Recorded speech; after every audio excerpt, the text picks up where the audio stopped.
I just wanted to reflect, if I could, for a minute, on what Christmas is and what's Christmas spirit. Yeah, it's crackers and chocolate, mince pies, trees and gifts, and Santa and Rudolph and Christmas lists. And then there's Mary and Joseph, a baby and kings, some shepherds and a census, amongst other things. But see, when I read it, it seems much more, gory. I'm pretty sure there's lots more to this old story. We've made it real cozy and cute and light-hearted, but I'm not sure that's right. See, it all started with a teenager pregnant, out of wedlock. No father to speak of, believe it or not. A virgin with child. Well, that's pretty crazy, but the simple fact was she was having the baby and her fellow was worried that people would talk. He wanted to leave her. He wanted to walk, but he didn't, thank God. He stuck around. And to the question of father, an answer was found. It was God, the creator of the heavens and the earth. It was God who had done this, ordained this birth.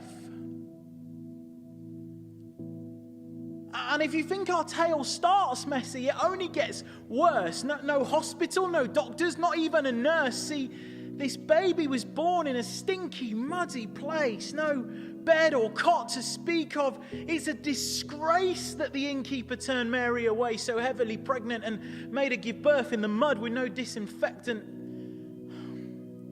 And if that wasn't horrid and revolting enough, there's another subplot that's even more rough. See, the king of the day was an evil dictator. Herod was evil and determined to be greater than anyone before him or anyone after. So the news of this baby to him spelt disaster. This child was a king, or so it was said. So Herod quite simply called for his head. Kill all the newborn babies. There's nowhere to hide. All babies under 2 killed. That's genocide.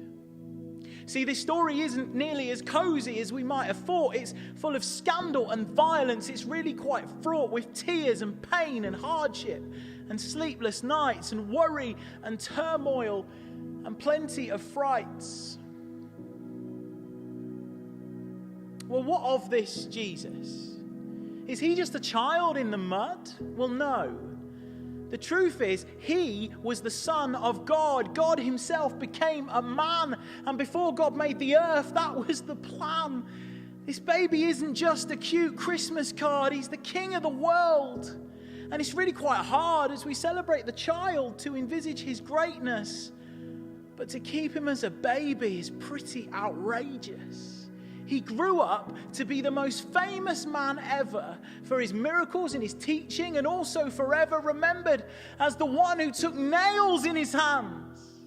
The climax, the high point of the plan of all plans, in dying and rising again from the grave, he showed his great love to the world that he saves, to reconcile man to the God of the heavens, to free us and save us, to enter his presence. It feels too great, too big to understand that night in that lowly stable, Mary actually held God in her hands. And yet this is the source of my hope, my blessing, my joy, my Savior, my Lord, my King, this baby boy. So let me encourage you as you listen tonight to think about Christmas and these insights of a teenager pregnant, mud, blood, and then of a baby who was born to bring light to all men.